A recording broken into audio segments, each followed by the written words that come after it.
Monsoon सत्र की शुरुआत होने वाली है और ऐसे में इंडिया गठबंधन की एक बड़ी बैठक है इसे लेकर, लेकिन इसमें टीएमसी और आम आदमी पार्टी शामिल नहीं होगी। गठबंधन की लोकसभा चुनाव के बाद ये दूसरी बड़ी बैठक है।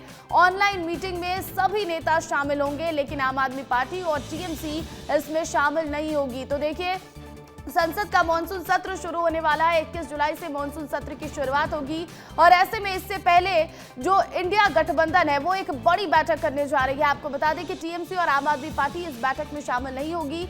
लोकसभा चुनाव के बाद गठबंधन की ये दूसरी बड़ी बैठक है और इसमें ऑनलाइन मीटिंग में सभी नेता जुड़ेंगे, सभी नेता शामिल होंगे, लेकिन आम आदमी पार्टी और तृणमूल कांग्रेस इसमें नहीं जुड़ने वाली है। तो एक बड़ी बैठक मॉनसून सत्र को लेकर और इसमें रणनीति बनाई जाएगी। विपक्ष के जो तमाम बड़े नेता है वो यहाँ पर बैठकर रणनीति बनाएंगे कि आखिर किस तरह से मोदी सरकार को घेरा जाए, किन सवालों के जवाब संसद में सरकार से मांगने हैं, इस पर ही चर्चा होने वाली है। 21 जुलाई से मॉनसून सत्र की शुरुआत हो रही है और ऐसे में 2 से 3 दिन बचे हैं। इससे पहले एक बड़ी बैठक इंडिया गठबंधन की आज होने वाली है और इसमें रणनीति बनाई जाएगी सरकार को घेरने को लेकर। टीएमसी और आम आदमी पार्टी लेकिन इस बैठक में शामिल नहीं होगी।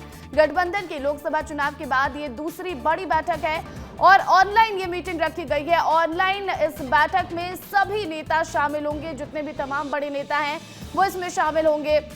ऑनलाइन ये मीटिंग रखी गई है और बड़ी बात यह है कि लोकसभा चुनाव के बाद दूसरी बार ये बैठक हो रही है गठबंधन की। 2024 में लोकसभा के चुनाव हुए और नतीजों के बाद एक बैठक हुई थी गठबंधन की और उसके बाद अब ये दूसरी बड़ी बैठक और इसमें सरकार को घेरने को रणनीति बनाई जाएगी। सरकार को घेरने को लेकर रणनीति बनेगी कि किस तरह से 21 जुलाई से जो मॉनसून सत्र है उसकी शुरुआत हो रही है, उसमें कैसे सरकार को घेरा जाए। कई ऐसे बड़े मुद्दे हैं जिन पर विपक्ष रणनीति बनाने वाला है कि आखिर सरकार को कैसे घेरा जाए, सरकार को कटघरे में कैसे लाया जाए। देखिए, इंडिया गठबंधन की ये बैठक है, लेकिन बड़ी बात यह है कि इसमें टीएमसी, तृणमूल कांग्रेस शामिल नहीं होने वाली है। ममता बनर्जी की जो पार्टी है वो इस बैठक में शामिल नहीं होगी।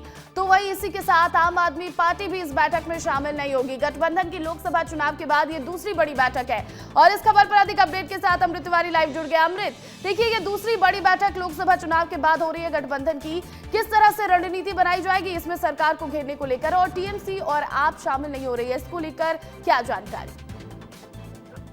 देखिए, प्रतिज्ञा जो महागठबंधन जो एक तरह से बना हुआ था, जिसको इंडिया गठबंधन कहा गया था, इस गठबंधन में अगर देखा जाए तो आम आदमी पार्टी और टीएमसी ने साल रहते ही अपनी स्थिति जो है साफ कर दी थी। जब पश्चिम बंगाल का जो चुनाव था, विधानसभा चुनाव, उसी दौरान जो है एक तरह से स्थिति स्पष्ट हो गई थी कि टीएमसी और कांग्रेस के बीच जो है एक साथ वो नहीं रह सकती और रही सही कसर दिल्ली के विधानसभा चुनाव में आम आदमी पार्टी के साथ खड़ी हो गई थी। लेकिन जो ये गठबंधन जो है, जो बैठक होने जा रही है, वो इसलिए सबसे ज्यादा अहम भी है क्योंकि संसद का मानसून सत्र चलने वाला है और इस सत्र में कई ऐसे पड़ाव है और पहलू है जहाँ पे पक्ष जो है डायरेक्ट सत्ता पक्ष के साथ टकराने जा रहा है।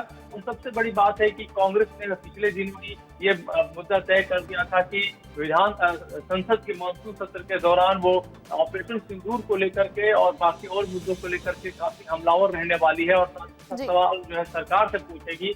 कई ऐसे मुद्दे हैं जहाँ पे उनके आरोप है कि सरकार बिल्कुल कई ऐसे बड़े मुद्दे हैं जिस पर सरकार को घेरने को लेकर रणनीति बनाई जाने वाली है। अब ऐसे में देखना है कि किस तरह से रणनीति बनाई जाती है और जब मॉनसून सत्र की शुरुआत होती है तो कैसे जो विपक्ष है वो हमलावर होता है। बहुत शुक्रिया तमाम अपडेट के लिए।